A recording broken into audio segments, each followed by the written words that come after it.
Hello दोस्तों, welcome back to my channel. और आज हम आपके लिए एक बहुत ही सिंपल और पावरफुल ट्रेडिंग स्ट्रेटजी लेके आए हैं। और ये सेम स्ट्रेटजी है जिससे मैं भी ट्रेड करता हूँ। और अगर आप मुझे फॉलो करते हैं तो आप देखते होंगे कि जब भी मैं किसी भी स्टॉक का एनालिसिस करता हूँ तो मैं सेम स्ट्रेटजी फॉलो करता हूँ। चलिए आप देखते हैं कि इसमें आप क्या क्या सीख सकते हैं। तो इस स्ट्रेटजी में हम दो इंडिकेटर यूज़ करेंगे। पहला है RSI और दूसरा है मूविंग एवरेज बैंड। ये दो ही इंडिकेटर हम यहाँ पर यूज़ करने वाले हैं। अब इसकी जो रिक्वायरमेंट है वो हम देख लेते हैं कि इसकी रिक्वायरमेंट क्या क्या होगी। RSI में हमारे पास जो रिक्वायरमेंट है वो होगी कि हम RSI में देखेंगे कि सबसे पहले कि मंथली चार्ट में जो RSI है वो 60 प्लस ट्रेड करना चाहिए।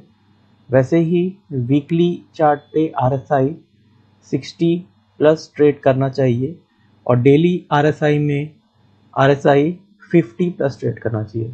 तो जो मंथली RSI है वो 60, वीकली RSI है वो 60 और डेली RSI 50। देन अगर ये तीनों कंडीशन अगर फुलफिल हो रहे हैं तो हमारा जो 21 डेज मूविंग एवरेज का बैंड है वो उसके ऊपर हमारा प्राइस होना चाहिए। मतलब जो डेली कैंडल्स हैं वो 21 डेज मूविंग एवरेज के ऊपर होने चाहिए। ठीक है, तो ये हमारी कंडीशन है। जब ये पूरी चारों कंडीशन मैट होगी, ओके होगी, तभी हमको ट्रेड लेना है, अदरवाइज हमको ट्रेड नहीं लेना है। चलिए अब हम आगे बढ़ते हैं। तो सबसे पहले हम क्या देखेंगे, हम देखेंगे कि स्टॉक कैसे सेलेक्ट करें। तो यहाँ आप नीचे चले आइए, स्टॉक स्कैनर में मैंने आपको दिखाया था कि आपको स्टॉक कैसे सेलेक्ट करना है। तो ये प्रोसेस मैं आपको ऑलरेडी बता चुका हूँ। तो अगर आपने ये नहीं देखा है तो स्टॉक सिलेक्शन का एक वीडियो ऑलरेडी इस चैनल पे है, आप वहाँ पर जाके देख सकते हैं। तो सबसे पहले हमको आ जाना है नीचे स्टॉक स्क्रीनर में लेफ्ट हैंड साइड में, और वहाँ से सेलेक्ट कर लेना है 52 वीक्स हाई स्टॉक। ठीक है, जैसे ही आप 52 वीक की हाई स्टॉक सेलेक्ट करेंगे, देखिए यहाँ पर अराउंड 256 मैच हमको मिले हैं। फिर आपको क्लिक करना है वॉल्यूम इनटू प्राइस में। जैसे ही आप वॉल्यूम इनटू प्राइस में क्लिक करेंगे, देखिए यहाँ पर एक एरो है, यहाँ पर आपको दो बार क्लिक करना पड़ेगा। एक बार वो एरो ऊपर जाएगा और एक बार एरो नीचे आएगा। जैसे ही वो नीचे आएगा तो आपके जो 52 वीक्स हाई स्टॉक है वो एक पर्टिकुलर ऑर्डर में यहाँ पर जम जाएंगे। तो यहाँ पर आप देख सकते हैं जो हमको स्टॉक दिख रहे हैं ये सब क्या है, 52 वीक्स हाई स्टॉक है। तो Hindustan Aeronautical Engineering Limited, then Cochin Shipyard, then BEL, IndiGo, RVNL, Mazdock, TFC, ये सब 52 वीक्स हाई स्टॉक चल रहे हैं। तो इसमें से हम कोई भी एक स्टॉक सेलेक्ट कर लेंगे और अपनी स्ट्रेटजी में वो लगा के देखेंगे कि हमारा स्ट्रेटजी काम कर रहा है कि नहीं कर रहा है। तो अभी हम कोचिन शिपयार्ड सेलेक्ट करते हैं क्योंकि पिछले कुछ दिनों से कोचिन शिपयार्ड में बहुत ही अच्छा मूवमेंट आ रहा है। अब क्या करेंगे, हम ये इसको हम मिनिमाइज कर लेंगे और सबसे पहले क्या करेंगे, ये आपका लग गया है कोचिन शिपयार्ड का चार्ट। सबसे पहले हम इसका मंथली चार्ट लगा लेंगे। ये हमारा कोचिन शिपयार्ड का मंथली चार्ट लग गया है। यहाँ पर आप देख सकते हैं ये इसका मंथली चार्ट है। अब हमको क्या करना है, इंडिकेटर्स में जाना है। इंडिकेटर्स में जाके सबसे पहले हम लिखेंगे RSI, और RSI इंडिकेटर हम यहाँ पर लगा लेंगे। देखिए यहाँ पर जो नीचे दिख रहा है ये RSI इंडिकेटर है। अब हम इसकी सेटिंग में जाएंगे और सेटिंग में हमको जाना है स्टाइल सेक्शन में। और स्टाइल में हम सेकंड नंबर का RSI बेस्ड MA को अनटिक कर लेंगे और RSI का हम थोड़ा सा विड्थ बढ़ा लेंगे और कलर थोड़ा सा चेंज कर लेंगे और इसकी थिकनेस थोड़ी हम मोटी कर लेंगे। ठीक है, उसके बाद हमको क्या करना है, हमको नीचे आ जाना है और नीचे हम आकर यहाँ पर देखेंगे RSI का एक अपर बैंड है यहाँ पर जो कि 70 है, जिसको हमको कर लेना है 60। देन इसका एक मिडिल बैंड है जो 50 है, उसको वैसे का वैसा रहने देंगे। और एक लोअर बैंड है, इसको हम कर लेंगे 40। और ये सब का कलर हमको चेंज करना है। देखिए थोड़ा सा हम इसका कलर चेंज कर लेते हैं और जो यहाँ पर डैश लाइन है उसको हम लाइन में कन्वर्ट कर देंगे।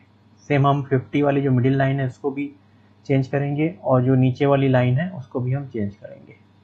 तो थोड़ा सा इसकी थिकनेस हम बढ़ा देंगे और जो कलर है उसको हम चेंज कर देंगे। ये होने के बाद हमको क्या करना है, जो बैकग्राउंड कलर है इसका उसको थोड़ा सा चेंज कर लेना है ताकि ये हमको अच्छे से दिख सके। तो यहाँ पर इसको हम क्लोज कर देंगे।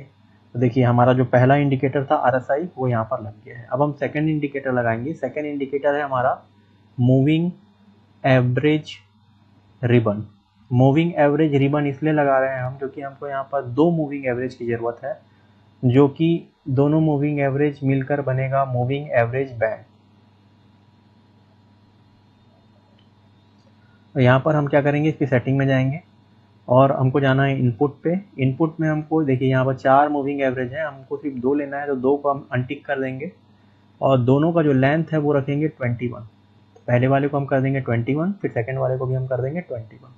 अब हमको क्या करना है, यहाँ पर जहाँ पर क्लोज लिखा हुआ है वहाँ पर पहले वाले को हम चूज़ करेंगे हाई और सेकंड वाले को हम चूज़ करेंगे लो। उसके बाद हम क्या करेंगे, पहले वाले का कलर हम रख देंगे रेड और सेकंड वाले का कलर हम रख देंगे ग्रीन। ये हमारा सेकंड इंडिकेटर भी लग गया है। अब देखिए हमारे दोनों इंडिकेटर यहाँ पर प्लॉट हो चुके हैं। अब हम क्या करेंगे, थोड़ी देर के लिए इसको हाइड कर देंगे मूविंग एवरेज को। अब हमको क्या करना है, अब हमको जाना है और टेस्ट करना है कि जो हमारा कंडीशन था, चारों कंडीशन वो फुलफिल हो रहे हैं कि नहीं। तो सबसे पहले हमने लगाया मंथली चार्ट। मंथली चार्ट में जाने के बाद हमको सिर्फ एक ही चीज़ देखना है कि मंथली चार्ट में जो हमारा प्राइस एक्शन है, सॉरी जो RSI है वो हमारा 60+ ट्रेड कर रहा है कि नहीं। तो यहाँ पर मंथली चार्ट में हमारा 60+ ट्रेड कर रहा है, तो हमारी कंडीशन जो है वो फुलफिल होती है। ठीक है। सेकंड जो हमारी कंडीशन है वो ये है कि वीकली चार्ट पे हमारा जो RSI है, वीकली चार्ट लगा लेंगे। वीकली चार्ट में भी हमको सेम चीज़ टेस्ट करना है कि वीकली चार्ट में जो हमारा RSI है वो 60+ ट्रेड कर रहा है कि नहीं। यहाँ पर 60+ ट्रेड कर रहा है। उसके बाद हम जाएंगे डेली चार्ट पे। डेली चार्ट पे हमको टेस्ट करना है कि हमारा जो RSI है वो 50+ ट्रेड कर रहा है कि नहीं। मंथली और वीकली में हमने 60+ देखा और यहाँ पर हमको क्या देखना है, देखिए यहाँ पर 50 से ये आकर रिवर्स होकर ऊपर गया है, तो यहाँ पर जो हमारा डेली RSI है वो 50+ ट्रेड कर रहा है। तो हमारे तीनों कंडीशन क्या हो गई, RSI की वो फुलफिल हो गई। ठीक है। तो ये बेसिक चीज़ें हैं और अगर ये तीनों कंडीशन मीट होती है, अगर ये तीनों कंडीशन ओके है, तभी हम क्या करेंगे, चौथी कंडीशन को देखेंगे। अदरवाइज फिर हम यहाँ पर ट्रेड नहीं लेंगे। तो चौथी कंडीशन हमारी क्या है, चौथी कंडीशन के लिए हमको क्या करना है कि हमको अपना जो दूसरा इंडिकेटर है मूविंग एवरेज बैंड, उसको लगाना है अपने चार्ट में। तो देखिए यहाँ पर से मैं अपना मूविंग एवरेज बैंड लगा रहा हूँ और जैसे ही हम मूविंग एवरेज बैंड लगा रहे हैं तो हमको क्या दिख रहा है कि जब हमारी RSI की तीनों कंडीशन मेट होती है, उस कंडीशन पे हमारे मूविंग एवरेज बैंड के ऊपर हमारा प्राइस ट्रेड करना चाहिए। देखिए अभी यहाँ पर आपके मूविंग एवरेज के बहुत ऊपर निकल चुका है ये। और अगर हम थोड़ा सा पीछे जाके देखें यहाँ पर, तो जैसे ही ये मूविंग एवरेज के अंदर आता है, देखिए यहाँ पर, और उसके बाद ये बाहर की तरफ मूव करता है, मूविंग एवरेज के अंदर आके फिर से अगर ये बाहर की तरफ जाने की कोशिश करता है, उस समय हमको ट्रेड एग्जीक्यूट करना है। देखिए यहाँ पर ये बाहर गया, ठीक है, बैंड के जैसे ही ये अंदर आया और उसके बाद ये बाहर गया, उस समय हमको क्या करना है, ट्रेड एग्जीक्यूट करना है। देखिए जब ये बाहर गया था तब भी आप यहाँ पर देखिए नीचे, यहाँ पर आपको दिख रहा होगा कि जो RSI है वो 50+ है। ठीक है। और सेम टाइम पे आपका जो कैंडल है वो मूविंग एवरेज के बाहर जाने की कोशिश कर रहा है। तो इस कंडीशन में आपको क्या करना है, आपका ट्रेड एग्जीक्यूट करना है। तो यहाँ पर आप क्या करेंगे कि जो भी जो हमारा कैंडल आपका मूविंग एवरेज बैंड के ऊपर जाने की कोशिश करेगा, उसको आप क्या करेंगे, उसका हाई आप मार्क कर लेंगे। ऐसे यहाँ पर इसका हाई हम मार्क कर लेते हैं। देखिए अब इसका हाई हमको क्या दिख रहा है, 976, 977 का आपको इसका हाई दिख रहा है। ठीक है। जैसे ही इसके ऊपर कोई भी कैंडल बनता है तब आप क्या करेंगे, इसको बाई करके चलेंगे। तो यहाँ पर 977 पे हमारा क्या हो गया, बाई हो गया। ठीक है। अब हम इसको सेल कहाँ पर करेंगे, तो जब तक ये 21 डेज मूविंग एवरेज बैंड के ऊपर चलता रहेगा तब तक हम इसको बाय को होल्ड करके चलेंगे। ठीक है। और जैसे ही ये 21 डेज मूविंग एवरेज के अंदर आने की कोशिश करेगा, फिर से वापस देखिए यहाँ पर ये अंदर आने की कोशिश कर रहा है, यहाँ पर हम इसको सेल कर देंगे। ठीक, तो देखिए यहाँ पर ये क्या दिख रहा है, इसका क्या पॉइंट है, यहाँ पर 1230 के आसपास यहाँ पर हमको ये दिखा रहा है। ये मूविंग एवरेज बैंड के अंदर आ गया। जब तक ये इसके ऊपर रहेगा आप ट्रेड में बने रहेंगे, और जैसे ही ये इसके बाहर आने की कोशिश अंदर आने की कोशिश करेगा बैंड के अंदर, उस समय हमको क्या करना है, यहाँ पर सेल करके निकल जाना है। तो ये 1224 के आसपास मेरे को दिख रहा है, यहाँ पर मैं क्या करूँगा, इसमें सेल करके मैं बाहर हो जाऊंगा। अगर देखिए अब यहाँ पर आपको दिख रहा होगा कि 977 में हमने लिया था और 1224, तो ऑलमोस्ट यहाँ पर आपको 240-50 पॉइंट्स का यहाँ पर आपको प्रॉफिट दिखने के लिए मिल रहा है। ठीक है, तो देखिए यहाँ पर से हमने जैसे ये ऊपर गया, हमने इसको क्या किया, अपना ट्रेड एग्जीक्यूट किया, और उस ट्रेड में हम बने रहे जब तक ये वापस आकर नीचे अंदर नहीं जाता। और यहाँ पर आप अगर स्टॉप लॉस लगाना चाहें तो इसके प्रीवियस स्विंग लो पर यहाँ पर आप स्टॉप लॉस लगा सकते हैं। जहाँ पर आपकी एंट्री हुई उसका प्रीवियस लो आप देखेंगे, और प्रीवियस लो में आप स्टॉप लॉस लगा के चल सकते हैं। ठीक है, चलिए, और यहाँ पर आपको सेल कब तक यहाँ पर नहीं करना है, जब तक वापस के इस बैंड के अंदर ना आ जाए। ओके, चलिए अब इसको हम मिटा लेते हैं, अगला देखते हैं हम। देखिए अब क्या हुआ, यहाँ पर आके ये नीचे चले गया, बैंड के अंदर चले गया, तो हमने एग्जिट कर लिया। फिर से जब ये बैंड के ऊपर जाने की कोशिश करेगा, फिर से ये बैंड के बाहर निकलने की यहाँ पर कोशिश किया है, और जैसे ही ये बैंड के बाहर जाने की कोशिश करेगा, हमको क्या करना है, फिर से इसका हाई मार्क कर लेना है। और फिर से हम जब इसका हाई मार्क कर लेंगे, तो उसके ऊपर हम क्या करेंगे, यहाँ पर 1355 जो इसका हाई है, यहाँ पर हम बाय करके चल सकते हैं। ठीक है, और कब तक इसका आपको होल्ड करके रखना है, अब इसको होल्ड करके रखेंगे जब तक कि ये आपका फिर से मूविंग एवरेज बैंड के अंदर नहीं आता। तो अभी ये इस मूविंग एवरेज बैंड के अंदर नहीं आया है, मतलब जो प्रॉफिट है वो आपका कंटिन्यू है। तो 1355 में आपने लिया था, और अभी तक क्योंकि ये इस बैंड के अंदर नहीं आया है, इस कारण आपको क्या करना है, इसको होल्ड करके रखना है। ठीक है, 1355 में यहाँ पर आपको ट्रेड मिल रहा था, आपने बाय किया, और इसको हमने होल्ड करके रखा है क्योंकि अभी भी ये इस बैंड के ऊपर चल रहा है। तो सिंपल स्ट्रेटजी है आपका, जब तक आप इसको होल्ड करके रखेंगे तब तक ये वापस इस बैंड के अंदर नहीं आ जाता है। और बैंड के अंदर आने के बाद आपको क्या करना है, इसको सेल करना है। देखिए जब ये मूविंग एवरेज ऐसे ऊपर की तरफ जाएगा, और जो प्राइस एक्शन है आपका वो वापस आके नीचे आके इस पे टच करेगा या इसके अंदर आके बंद होगा, उसके बाद ही आपको क्या करना है, यहाँ पर इस ट्रेड से बाहर निकलना है। तो अभी 1300 पे आपने लिया था, 1900 हो चुका है, ऑलमोस्ट यहाँ पर आपको कितने पॉइंट का प्रॉफिट बन गया, 500 प्लस पॉइंट का यहाँ पर आपको प्रॉफिट बन गया। 1912 के आसपास ये चल रहा है, तो 500 प्लस का प्रॉफिट सिंपल स्ट्रेटजी से आपको कुछ नहीं किया।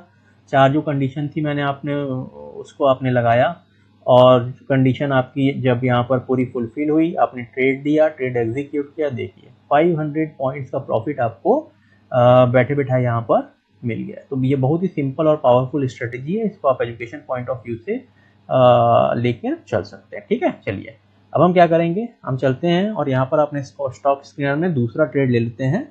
और यहाँ पर आप देख सकते हैं यहाँ पर बहुत सारे ट्रेड हैं। हम यहाँ पर क्या करते हैं, सेकेंड जो ट्रेड है वो लेके चलते हैं BEL। ठीक है,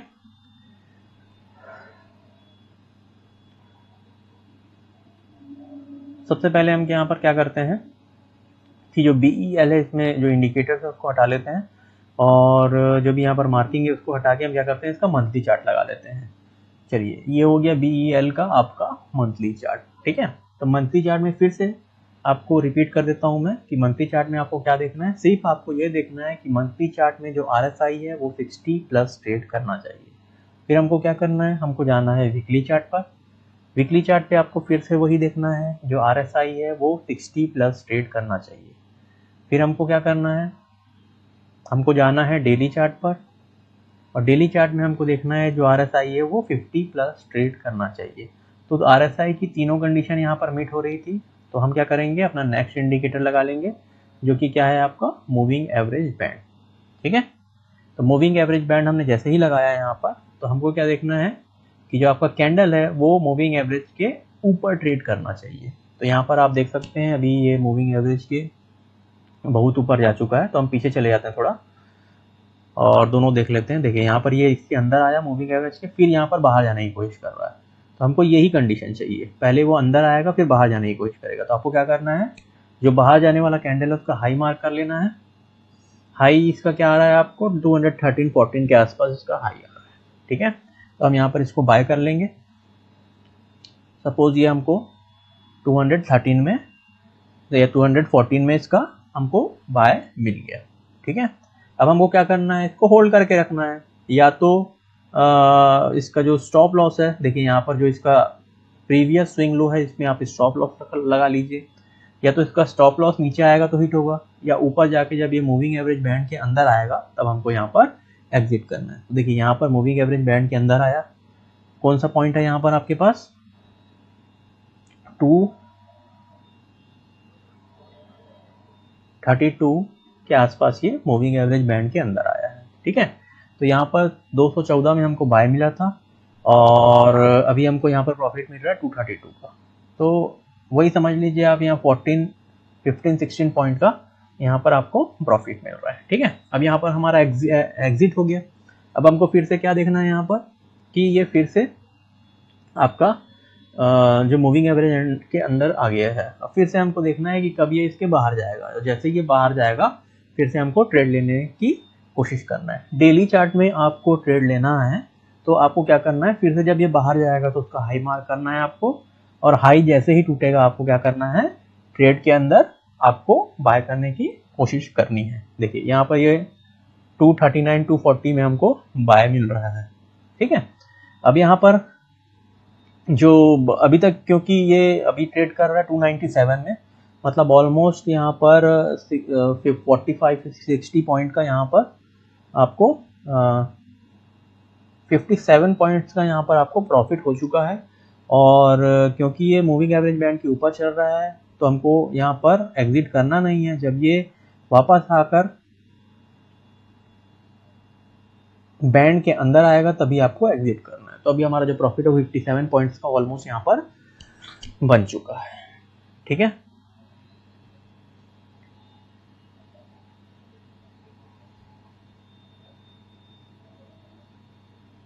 चलिए मैं एक बार और आपको इसके बारे में बता देता हूँ। सबसे पहले हमको क्या करना है, यहाँ पर मंथली चार्ट में जाना है और चेक करना है कि जो RSI है वो 60 प्लस ट्रेड करना चाहिए। फिर उसके बाद हमको क्या करना है, वीकली चार्ट पर जाना है। वीकली चार्ट में जाने के बाद फिर से हमको देखना है कि जो RSI है वो 60 प्लस ट्रेड करना चाहिए। थर्ड कंडीशन जो हमारी वो क्या है, हमको डेली चार्ट पे जाना है और डेली चार्ट पे हमको देखना है जो RSI है वो 50 प्लस ट्रेड करना चाहिए। जब ये तीनों कंडीशन ओके हो जाएगी तभी हमको क्या करना है, डेली चार्ट पे हमको अपना सेकेंड इंडिकेटर लगाना है, जिसको हम बोलते हैं, क्या बोलते हैं, मूविंग एवरेज बैंड। तो ये 21 डेज का हाई और लो का मूविंग एवरेज बैंड है जो कि पैरेलल लाइन है, और इस पे ही हमको ट्रेड करना है। हमको मंथली चार्ट पे देखना है, वीकली चार्ट पे देखना है और डेली चार्ट पे ट्रेड करना है। डेली चार्ट पे कब ट्रेड करना है, जब मूविंग एवरेज के बैंड के अंदर आके वापस ये ऊपर की तरफ जाने की कोशिश करे। तो जो आपका कैंडल है, जो पहला कैंडल आपका बनेगा या सेकंड कैंडल बनेगा, वहीं पे आपको ट्रेड लेने की कोशिश करनी है। तो ट्रेड आपको मूविंग एवरेज बैंड के पास ही लेना है, ज़्यादा उसके ऊपर आपको ट्रेड लेना नहीं है। ठीक है, देखिए अभी यहाँ पर ट्रेड चल रहा है आपका, यहाँ पर आपको दिख रहा है कि मूविंग एवरेज बैंड के जैसे ही ऊपर गया तो हमको ट्रेड लेना है। ठीक है, और हमको एग्जिट कब लेना है, जब ये मूविंग एवरेज बैंड के अंदर आ जाए तब आपको क्या करना है, यहाँ पर एग्जिट लेना है। ओके, तो यहाँ पर आपका बाय बन रहा था और यहाँ पर आपका सेल बन रहा था। वैसे यहाँ पर भी आपका बाय और सेल बन रहा है। देखिए यहाँ पर आपका बाय बन रहा है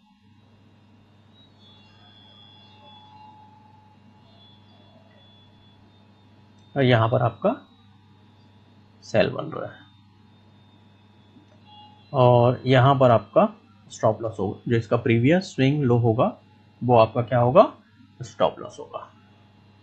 चलिए, मेरे को लग रहा है कि आपको ये अच्छे से समझ में आ गया होगा और ये बहुत ही सिंपल स्ट्रेटजी है जिसमें आपको बहुत ही अच्छा प्रॉफिट होगा और इसको आप एजुकेशनल पॉइंट ऑफ व्यू से इसको पेपर ट्रेडिंग करके देख सकते हैं और बाद में इसको आप इम्प्लीमेंट कर सकते हैं। Thank you.